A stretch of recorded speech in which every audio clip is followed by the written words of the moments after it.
how to top up Glowworm energy boiler.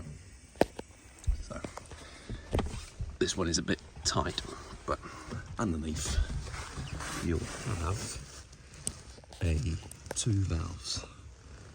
One is here and the other one is here.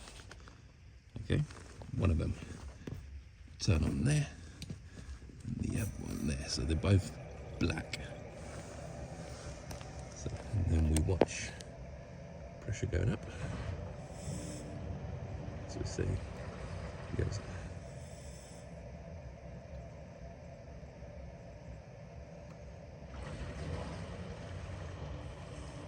Then once we get to about 1.5 bars, we go down and we turn off again, that one and that one.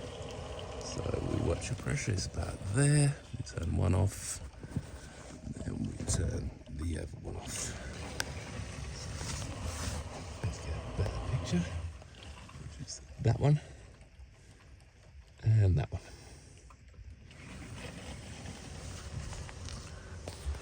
And jobs are good.